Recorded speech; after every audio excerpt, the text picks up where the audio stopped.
So I have this 2018 Lance 1172. It's got this rip started. It is literally hanging on by threads right there before it starts to make its way across. So I'm gonna do a little preventative right now before she lets go.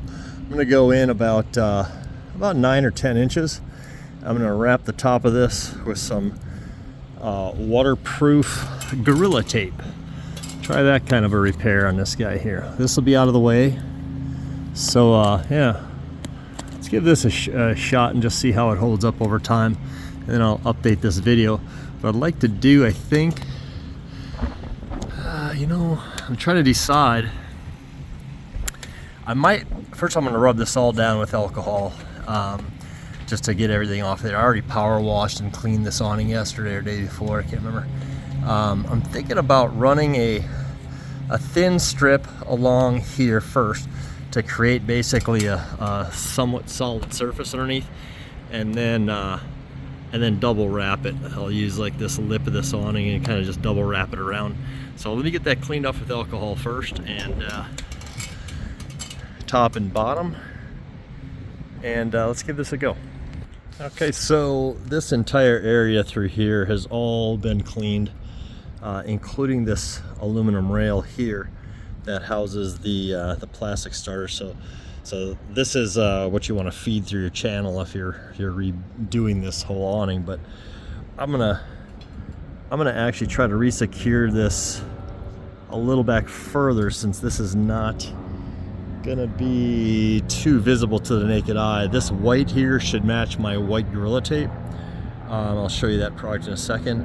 I am gonna be a little more conservative on the bottom side with it, because that will be showing. But you can see my threads breaking along this seam right here already. So I don't know if that's just due to fatigue, sun damage, or just the cleaners that people have been using on this awning over the years. I've also got some cracking going along the edge here. So what I may do is take a thin strip of that white and wrap it around there as well. Get that nice and clean, and just kind of reinforce that lip, reinforce this, and then wrap it around, just to see how long I can get out of this before I have to replace the whole awning cover. So this is the product I'll be using. It's waterproof patch and seal tape. I love Gorilla Glue products.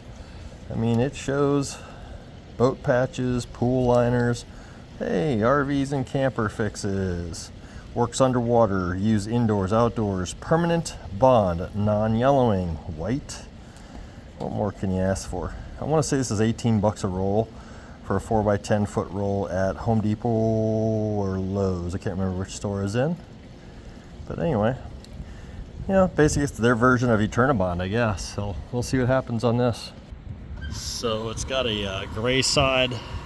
Must be a plastic that comes off, and then of course the white business side. And yeah, this stuff is a real sticky edge. I would say this is their answer to that Eternabond stuff, which I've never used. But I'm gonna get a little edge started here, and we'll also go from there.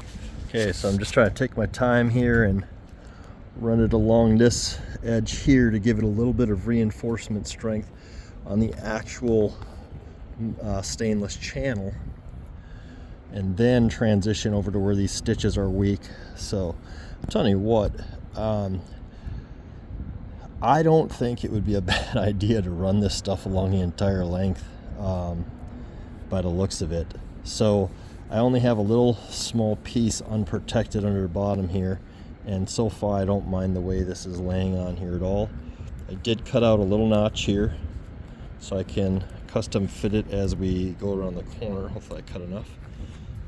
But I'm gonna do this off camera because I don't have a GoPro. And so there's the top portion of it so far, getting ready to wrap it around the edge. Well, so overall result is okay.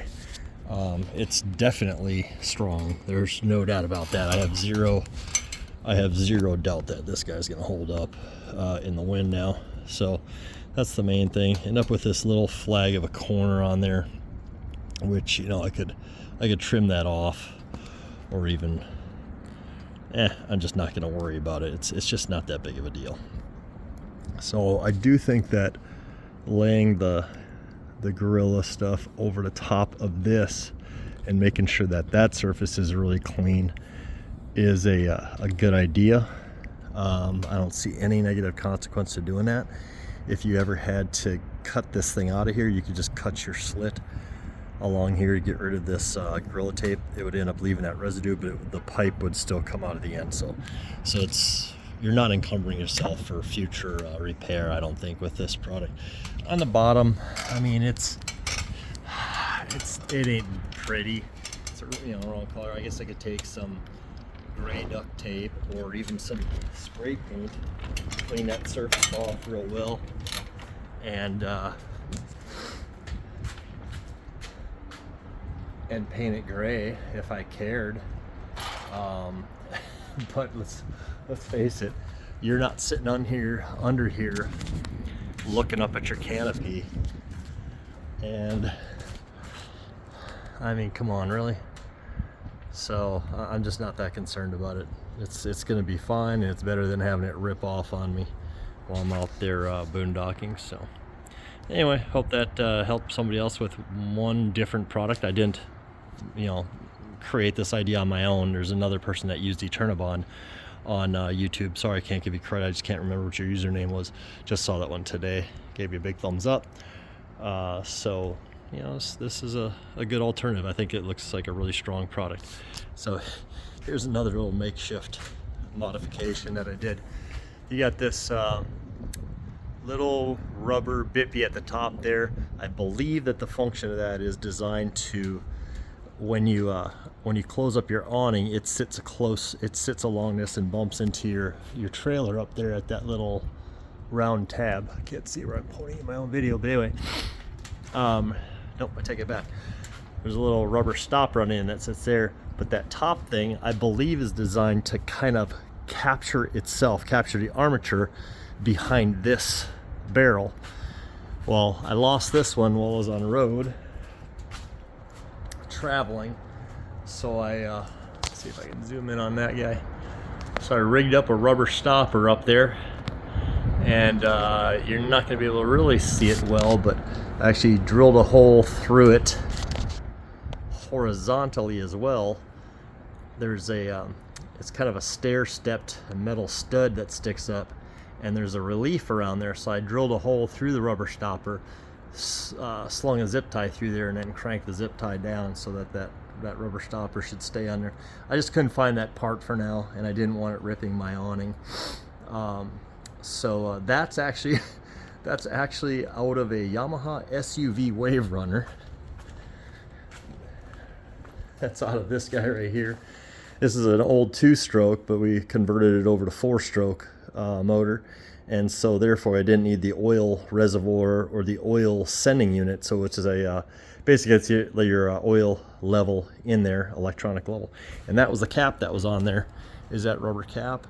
It had a similar color to the other one. It had a reasonably similar size. If I would have shaved off that mushroom top that's on that one, I dare to say that I wouldn't be able to tell much of a difference anyway.